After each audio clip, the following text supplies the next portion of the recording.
colocar em pé, Bíblia Sagrada em mãos, nós vamos ler o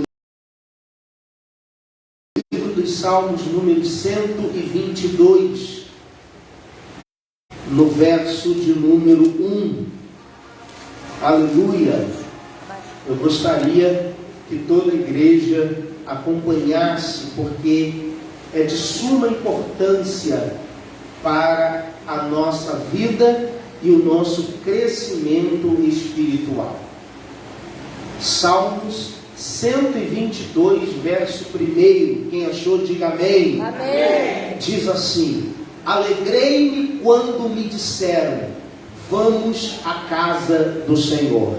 Podemos ler juntos, queridos? Vou contar até 3 e toda a igreja em alto e bom som, vamos repetir juntos este verso. 1, 2, 3. Alegrai-me quando me disseram, vamos à casa do Senhor. Curve a sua cabeça, amado e querido Deus. Nós nos colocamos diante da Tua presença e pedimos neste momento que o Espírito do Senhor nos conduza nesta mensagem. Que os nossos corações possam ser abertos para que nós possamos compreender a Tua vontade. Hoje nós vamos falar, Senhor, e perdurar pelos próximos domingos, falando a respeito da revelação da casa de Deus. Fala conosco, faça-nos crescer, Senhor. Faça este ministério, faça esta igreja crescer, para que nós possamos continuar proclamando o nome do Senhor Jesus. Seja conosco nesta noite, ajuda-nos, pois nós precisamos de Ti. Nós oramos em nome de Jesus. Amém. Você pode dizer amém? Amém. Pode tomar o seu assento. Queridos, a mensagem que nós vamos iniciar hoje é uma mensagem muito importante para a nossa vida, para a vida da igreja. O tema da mensagem, ou melhor, o tema da série vai ser a revelação da casa de Deus. Você pode falar comigo? A revelação da casa de Deus. Novamente, a revelação Da casa de Deus. Queridos, eu tenho anunciado, e nos enunciados que eu tenho colocado na internet, eu tenho posto o seguinte: nós vamos aprender sobre o que é igreja, o que é ser igreja e por que ir à igreja. Há muita gente que pensa que igreja é apenas o local onde nós nos reunimos, que tem uma placa do lado de fora escrito igreja. Tenha ela os diversos nomes que tem. Não. Igreja não é o local exclusivo onde a igreja se reúne. A igreja não é uma organização. A igreja é mais do que uma organização. A igreja vai além da organização. A organização, ela é apenas a parte visível daquilo que é a igreja. E qual é o contexto onde nós estamos inseridos? Eu quero que você olhe para mim.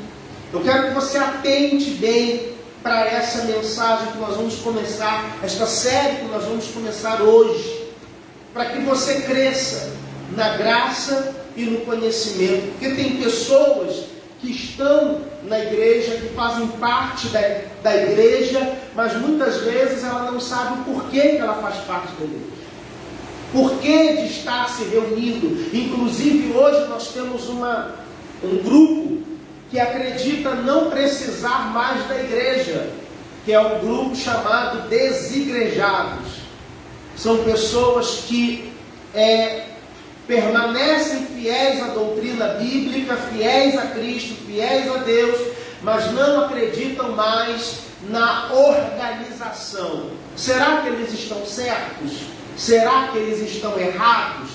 Tudo isso nós vamos ver dentro desta série. Tem muitas coisas que nós não vamos falar hoje, mas vamos falar durante os próximos domingos, e é importante que você não falte. mesmo que chova canivete, venha para você aprender. Pastor, depois eu vejo pela internet. Não é a mesma coisa. Porque eu quero começar dizendo para você nessa série de mensagens que nada é maior, nada é mais valoroso, nada substitui a nossa reunião. O texto que nós lemos para basear o início dessa mensagem está no Salmo 122:1, quando o salmista ele expressa a sua alegria e ele diz: alegrei-me quando me disseram, vamos à casa do Senhor. O ir à casa do Senhor naquele tempo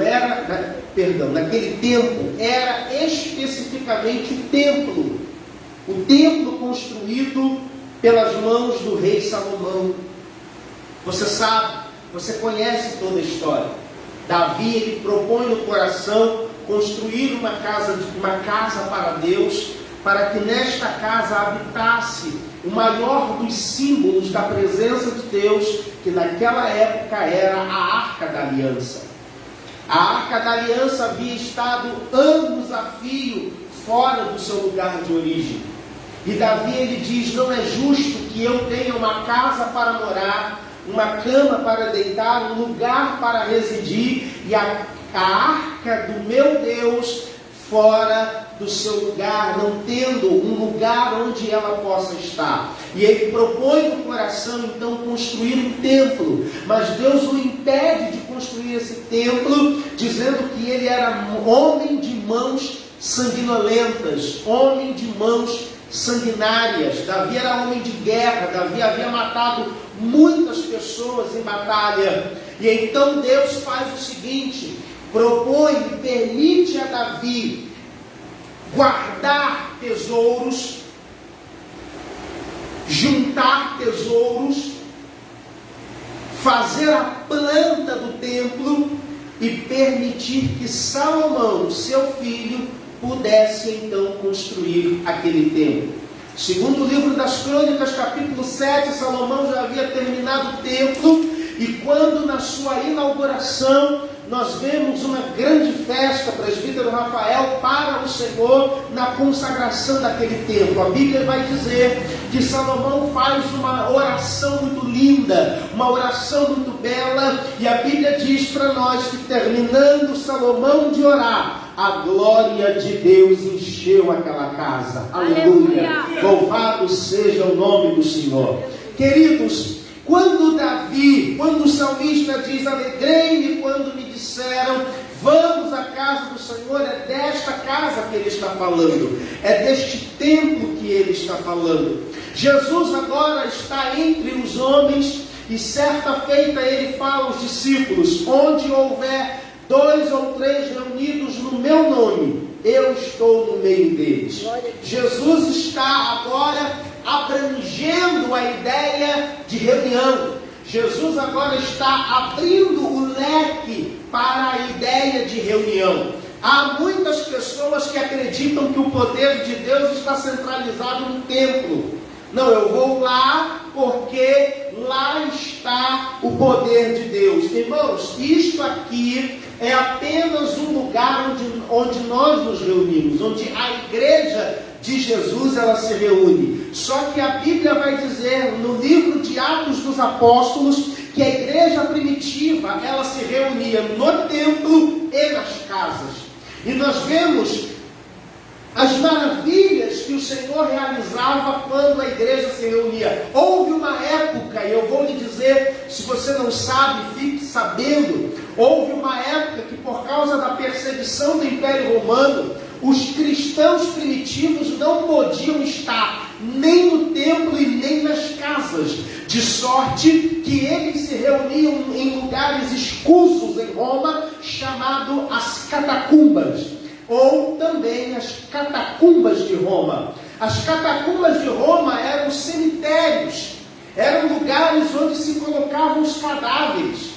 E por causa da dificuldade, ou talvez do próprio lugar em si, não ser um lugar tão procurado, a igreja se reunia nas catacumbas. Era o único lugar mais seguro pudessem adorar, cultuar e servir a Deus. Hoje nós gozamos de um grande privilégio, principalmente no Brasil. Nós podemos ter reuniões como essa, nós podemos ter lugares, podemos ir para as ruas, podemos ir para as praças, anunciar Jesus, cantar Jesus, falar de Jesus, orar a Jesus, mas os nossos irmãos não tinham este privilégio. Muitas vezes eles estavam reunidos em casas e os soldados chegavam com truculência, com violência, com toda sorte de aparatos e levavam os cristãos, levavam as lideranças presas, porque não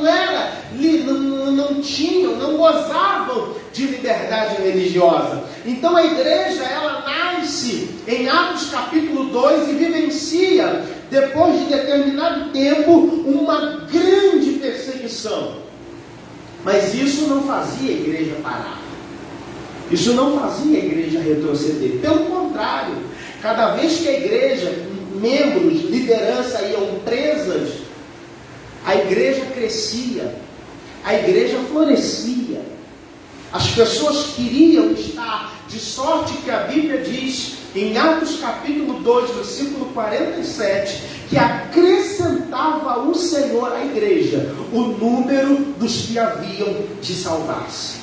Todos os dias o Senhor enviava a igreja, mas antes disso, a Bíblia diz que a igreja caía na graça do povo. Havia um acordo, não um acordo formal, mas havia uma troca de experiências. A igreja era mal vista, até então não, porque estava no seu início. Mas a igreja era, vamos colocar entre aspas, bem quista, porque estava no início, a mensagem era diferente, os povos viam a igreja com outros olhos, e a relação igreja-vizinhança era a melhor possível. E em contrapartida, aqueles que se colocavam em conhecimento com os membros da igreja, entendiam que aquele grupo, que aquele movimento era diferente. E criavam no seu coração o desejo de também conhecer as reuniões e de fazer parte daquela igreja. E a Bíblia diz que cada vez que a igreja se reunia, os homens, as mulheres levantavam as mãos, colocavam no coração o desejo de receber Jesus e se salvavam nas reuniões da igreja. Então era quase que uma troca. A igreja se dava bem com a vizinhança e a vizinhança tinha o desejo de participar das reuniões e criava o desejo, o sentimento, a vontade de entregar a vida para Jesus. Assim nasceu a igreja. O que é a igreja? Vamos começar esta mensagem de hoje. A primeira mensagem é uma apresentação. Eu vou apresentar a você a igreja e eu já vou começar dando a você nesta mensagem uma ideia muito diferente da igreja que nós costumeiramente temos. Então, mesmo que seja uma apresentação, você já vai começar a ver, a entender e ver a igreja com outros olhos. Igreja não é apenas igreja batista, igreja metodista, igreja maranata, igreja assembleia de Deus. Não, isso tudo são organizações. A igreja vai além disso. A igreja está além da placa. A igreja está além de um lugar estabelecido. Então a primeira coisa que eu preciso ver dentro desta mensagem, a igreja é o instrumento mais poderoso de Deus aqui na terra. A Bíblia chama a igreja de um grande mistério de Deus. Um mistério oculto desde a fundação do mundo. O mistério de Deus, o mistério em tempos eternos, é a igreja do Senhor Jesus. Eu queria que você pudesse abrir a sua Bíblia aqui, não estava programado, mas não precisa abrir não, mas acompanhe apenas Apocalipse capítulo 5. Você vai ver o que a Bíblia fala a respeito da igreja. Apocalipse capítulo 5, versículo 9 diz assim: e cantavam um novo cântico dizendo: digno és de tomar o livro e de abrir os seus selos, porque foste morto, e com o teu sangue compraste para Deus homens de toda tribo, e língua, e povo, e nação. E para o nosso Deus os fizeste reis e sacerdotes, e eles reinarão sobre a terra. Você pode dizer glória a Deus? Glória a Deus. Irmãos, a igreja, ela é composta desse tipo de gente que João escreve em Apocalipse. Ele escreve dizendo: compraste, ou seja, Jesus com seu sangue comprou para Deus homens de toda tribo, e língua, e povo, e nação. Quem pode fazer parte da igreja? Todos que tiveram uma experiência pessoal com Cristo. Todos aqueles que compreenderam uma vez pregada a mensagem do Evangelho e receberam em seus corações a Jesus Cristo como Senhor e Salvador pessoal. Independente de sexo, independente de religião, independente de posição social, independente de status, independente se você nasce numa família pobre ou numa família rica, para Deus não existe isso. Desde que você tenha uma experiência pessoal com Cristo, você é capacitado para fazer parte da igreja. Se você fala português, espanhol, aramaico, hebraico, latim, grego, alemão, italiano, isso para Deus é irrelevante, desde que você tenha entregue a sua vida para o Senhor Jesus. Você faz parte da igreja. A igreja é o conjunto daqueles que foram lavados e remidos no sangue do Cordeiro e aguardam para estar para sempre com o Senhor nos ares.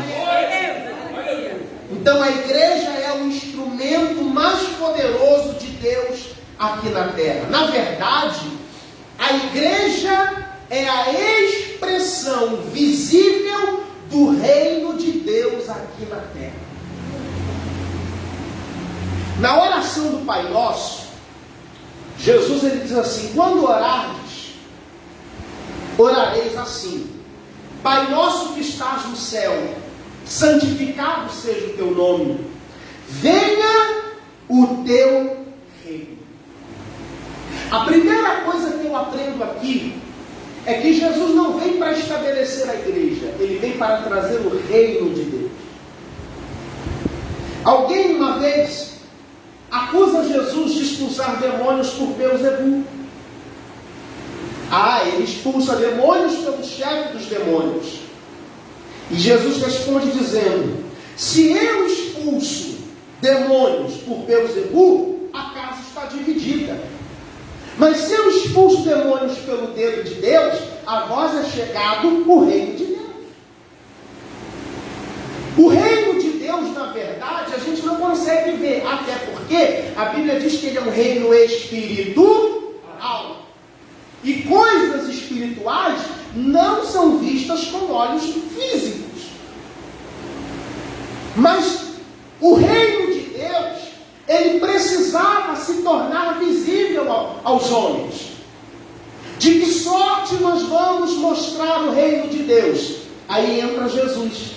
Quando Jesus começa a curar, quando Jesus começa a libertar de demônios, quando Jesus começa a dar nova vida às pessoas. Lembra da mulher samaritana?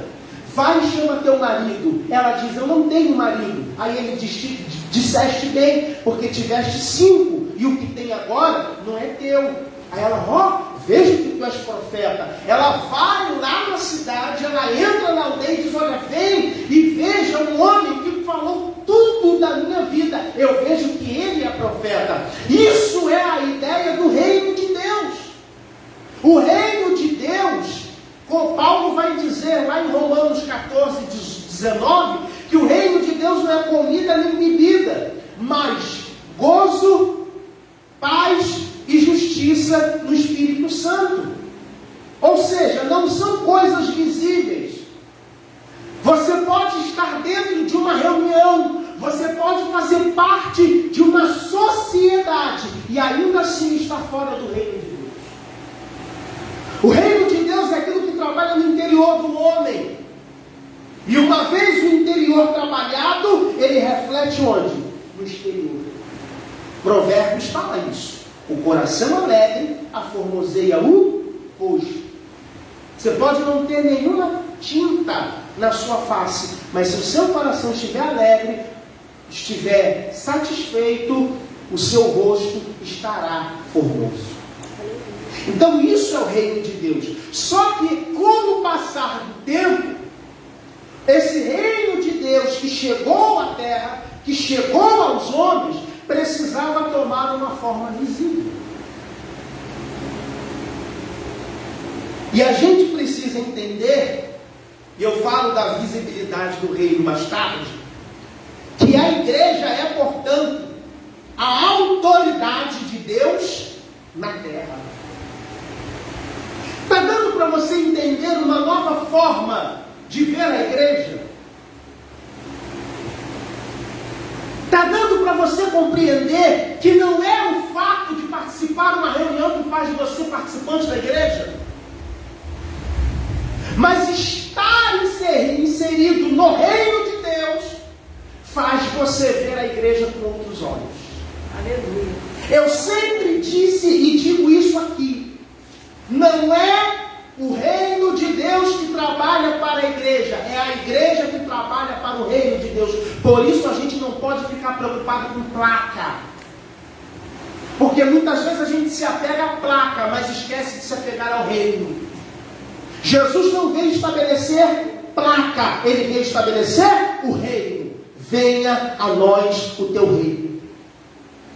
Essa é a ideia da igreja. E a igreja, uma vez que o reino chegou à terra, ele vai então necessariamente, obrigatoriamente, embora não fosse o propósito de Cristo, ele vai gerar a formação da igreja. E a igreja é a autoridade de Deus na terra. Isso é uma concepção de igreja, irmão, que a gente não tem ideia. No Antigo Testamento, oh meu Deus do céu, sinta a graça de Deus aqui esta noite. Aleluia.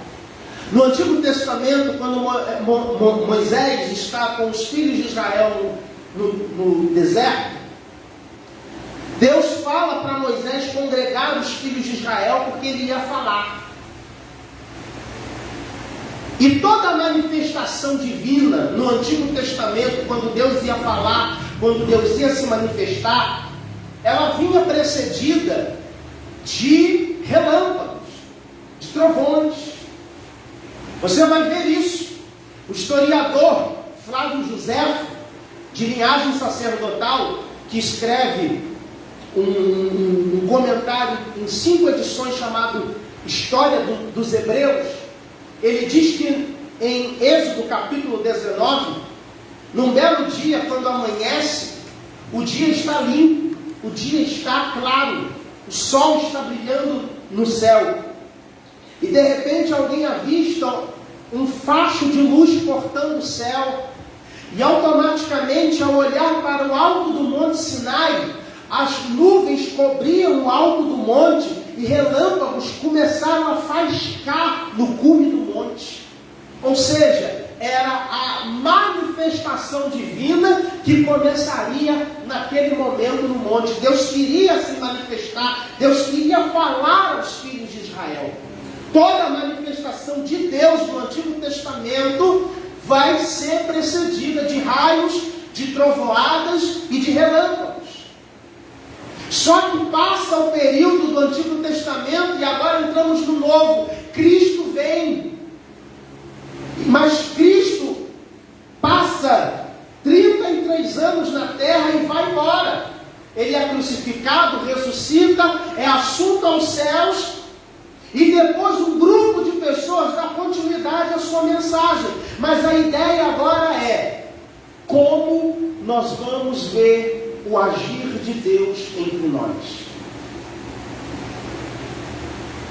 E não há uma outra resposta capaz de saciar o desejo humano para que ele entenda que só há um meio dos homens conhecerem Deus que não seja por meio da igreja.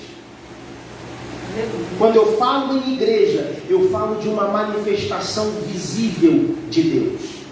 Mas pastor, eu não vejo mais trovoadas, eu não vejo mais relâmpagos, a não ser quando chove, mas eu não vejo relâmpagos normalmente, dias claros, um relâmpago acontecer em algum lugar. É claro, os tempos mudaram.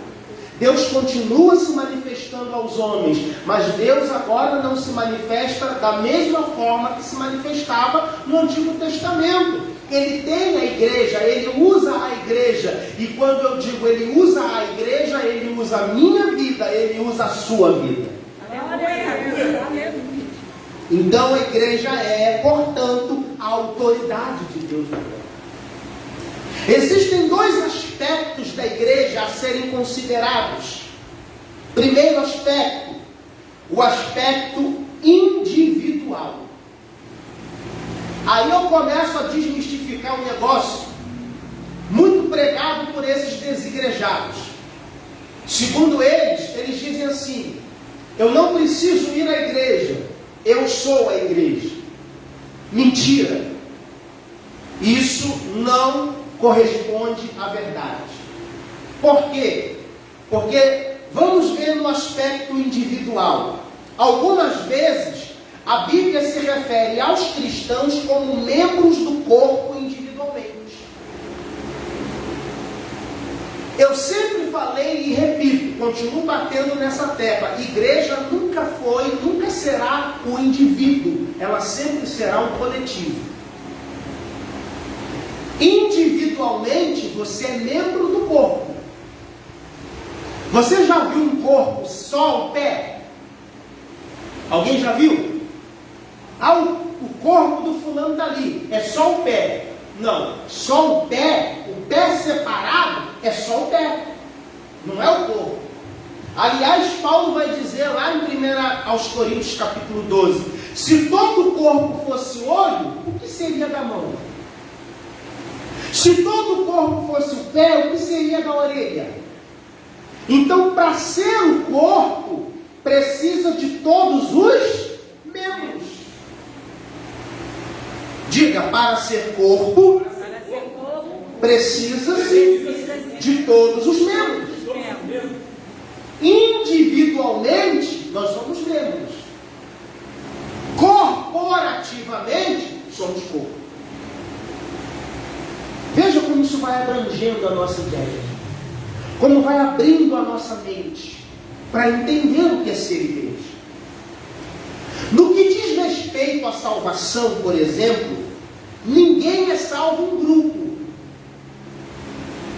A salvação é uma experiência individual. Você não é salvo porque está inserido no grupo. Você só é salvo se tiver uma experiência pessoal com Cristo. A ideia de que eu sou filho do pastor, sou filho da irmã Mariazinha, minha salvação está garantida, está em dia. Tá não. Se não tiver uma experiência pessoal, particular com Jesus, se não receber Jesus como Salvador, a perdição está aí para você. Porque ser filho de crente não te dá status de neto de Deus. Sou filho de crente, não é neto de Deus. Você continua sendo filho do crente, mas se não passar pela experiência da salvação, não tem direito à vida eterna. Então a experiência da salvação nunca vai se dar no coletivo, sempre vai se dar no individual. Individualmente também. Cada crente, como membro do corpo, tem a sua função e possui também um nível de autoridade. Olha, isso aqui é forte. Individualmente, como membro do corpo, você tem certos privilégios e certo nível de autoridade. Mas o senhor sabia, presbítero, que tem coisas que Deus faz atendendo a sua oração individualmente. Individualmente de cada crente. Mas tem coisas que Deus só faz quando a igreja é reunida como corpo. Tem coisas que Deus nunca vai dar à igreja dando a membros individualmente, só no coletivo. Ou seja, individualmente você tem um determinado nível de autoridade. Quando você, por exemplo, ora por alguém, lá no seu trabalho, tem uma necessidade, você ora por alguém, você não está sendo igreja ali, você está sendo membro do corpo, porque você está sozinho. Agora, se tivesse mais um contigo, ou tiver mais um, passa a ser igreja, porque já passa a ser um coletivo.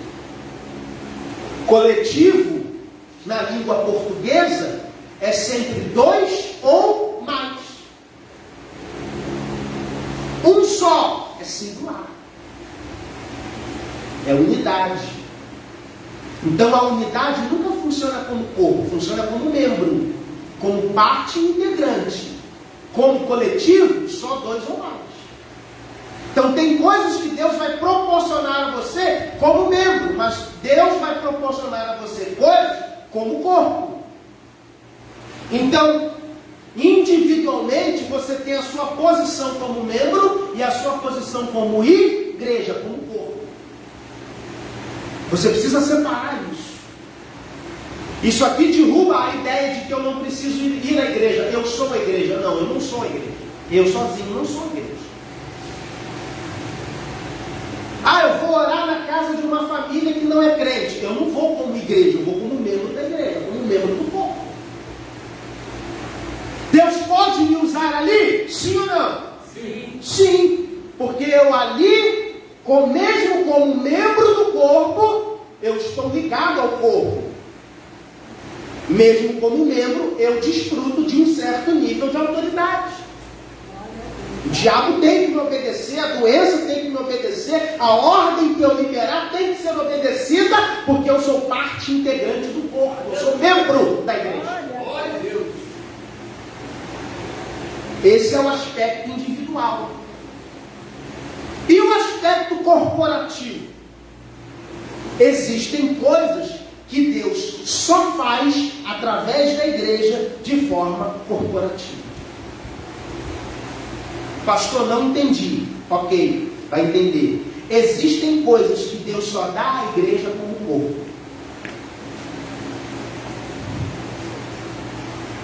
Não adianta a gente querer viver fora do corpo.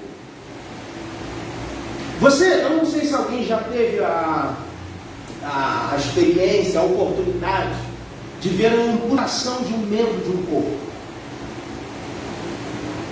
Ah, eu conheço alguém que perdeu uma perna. Não estou dizendo se conhece alguém, estou perguntando se você já viu.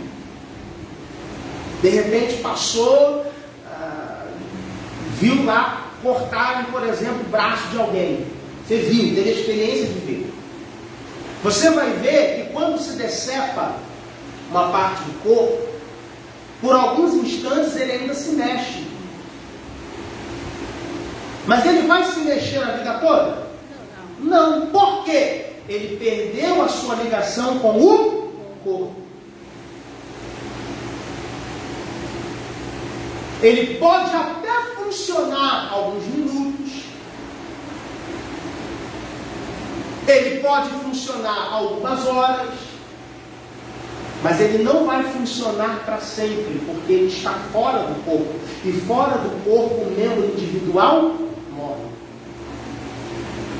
É por isso que tem gente aí fora que diz assim: não, eu saí da igreja, eu não estou desviado não. Eu só não estou frequentando a igreja, mas eu oro em casa, eu canto em casa, eu leio a Bíblia em casa, e daqui a pouco vai morrer em casa.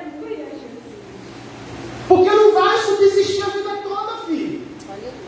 Não vai ter resistência para vencer as tribulações, as dificuldades, as barreiras, porque tem coisas que Deus só dá à igreja como corpo. A Bíblia fala em Isaías 41:6: um ao outro ajudou, e ao seu companheiro se eu não estiver no corpo recebendo ajuda dos outros membros, o membro sozinho morre. Glória a Deus. E eu te digo para você agora, já deu uma topada com o dedinho do pé na quina do sofá? Já. Não diz que não, porque eu sei que todo mundo um dia na vida já deu um dedinho na quina do sofá. Qual é a primeira coisa que você faz? Você dá um grito de dor. Mas eu vou te provar agora que você precisa dos outros membros. Porque quando você dá um dedinho na quina, você não dá e continua andando, não. A primeira coisa que você faz é parar. Sim ou não? Sim. Você para. E consequentemente, você procura apertar aquele dedo. Aí você precisa do que para apertar o dedo? Da mão. Você aperta com a cabeça? Não. Você deixa ele sozinho? Não. Então não vem dizer para mim que você pode sair do corpo e andar sozinho, que não anda. Você precisa do outro. Você precisa do teu irmão. Você precisa de mim e eu preciso de você. Aleluia. Nós somos poderosos no reino espiritual quando agimos no coletivo, nunca no individual. Individualmente, como membro, eu vou dispor de algumas coisas do reino, mas tem coisas, eu digo para você sem medo de errar, que as melhores Deus só despeja sobre a igreja no coletivo. Aleluia. Aleluia. Glória ao nome de Jesus. Existem coisas que Deus só dá à igreja como corpo, nunca vai dar como indivíduo. E também a igreja como corpo desfruta de um nível de poder e autoridade que nenhum crente individualmente possui. Glória a Deus. O seu nível de autoridade individualmente, como membro do corpo, é um. Mas o seu nível de autoridade, de poder, como corpo, é outro, é maior. É por isso que lá em Mateus, capítulo 16, quando Jesus criou a curiosidade de saber o que os homens diziam dele, ele falou assim: quem os homens dizem ser o filho do homem? Aí começaram as mais diversas respostas. Uns dizem que tu é Pedro, uns dizem que tu é Jeremias, outros dizem que tu és um dos profetas, outros dizem que tu és João Batista. Aí Pedro diz assim: tu és o Cristo, o Filho do Deus vivo. Aí Jesus responde para ele: bem-aventurado és tu, Simão Barjonas, que quem te revelou não foi a carne e o sangue, mas meu Pai que está no céu. E também te digo que tu és Pedro, e sobre esta pedra edificarei a minha igreja. E aí a gente tem aí uma deturpação teológica que vai dar margem para diversas interpretações. A interpretação católica e a interpretação protestante não é o caso que convém aqui agora. E aí, quando Pedro dá essa resposta para Jesus, Jesus continua dizendo para ele: e também eu digo que o que dois de vós concordarem na terra, será concordado no céu. O que dois de vós desligardes na terra, é desligado no céu. Irmão, Aleluia. você consegue entender um poder desse? Aleluia. Glória a Deus. Você consegue entender que algo tão grande seja dado à igreja de Cristo na terra como agência do reino de Deus? É por isso que não é o reino que trabalha para a igreja, é a igreja que trabalha para o reino. Nós somos representantes do reino. Glória a Deus. Paulo vai dizer que nós somos embaixadores de Cristo. O embaixador é aquele que representa o seu país em outro lugar. Qualquer problema que aconteça pertinente ao país dele naquele lugar, procura-se um embaixador. Porque ele vai responder pelo seu país, ele responde pela sua pátria. Ele tem autonomia, ele tem autoridade. Nós somos esses representantes. Nós somos esses embaixadores. Irmão, você como igreja tem uma posição que é superior à dos homens. Você pode querer ser político, você pode querer ser professor, médico, advogado, qualquer coisa, mas eu digo para você sem medo de errar, que a melhor das posições que foi dada a nós como igreja é representar Jesus Cristo e o reino de Deus na terra. Aleluia. Amados, diante do aspecto individual e do aspecto corporativo da igreja, urge que os cristãos modernos se voltem para a palavra, para novamente receberem a revelação do que de fato é a igreja. Glória a Deus, aleluia. Igreja é mais do que um culto de 2 horas, irmãos. Aleluia. Igreja é muito mais do que eu ir na tua casa para fazer uma oração e comer um bolinho com café de tarde. A igreja é muito mais do que isso. Se nós traçarmos a história da igreja, irmãos, a igreja só chegou onde chegou por causa do sangue dos mártires que amavam a igreja. A igreja primitiva sofreu debaixo do chicote, do jugo de imperadores romanos. Diz a história que um dos piores foi Nero. Depois de Nero vem Diocleciano, que encerra o apóstolo João na ilha de Patmos. Ele foi mais ameno, mas foi uma grande perseguição também, muito ferrenha perseguição aos cristãos. E homens e mulheres eram mortos, queimados vivos, morriam afogados. João morre com 100 anos, no ano 100, perdão, já de velhice, é o único apóstolo que morre de velhice. E entramos aí na era da patrística, os pais da igreja, também chamados de padres apostólicos ou pais apostólicos. Homens sábios, homens inteligentes, homens apologetas, que defenderam a sua fé, que não negaram a sua fé, que amaram a igreja até a sua própria vida. Eu estou falando de Tertuliano, estou falando de Policarpo, estou falando, irmãos, de homens que amaram até o último instante aquilo que veio trazer a revelação do reino de Deus. E nós precisamos ter esse espírito em nós. Nós precisamos amar a igreja. E quando eu digo para você amar a igreja, não é amar a placa, não é amar a denominação. Ame também, respeite, honre, trabalhe para o crescimento dela, mas maior do que a placa da igreja está o reino de Deus. Ame o reino de Deus. Trabalhe para o reino de Deus. Porque um dia a organização pode fechar, mas o reino de Deus nunca fecha. Aleluia.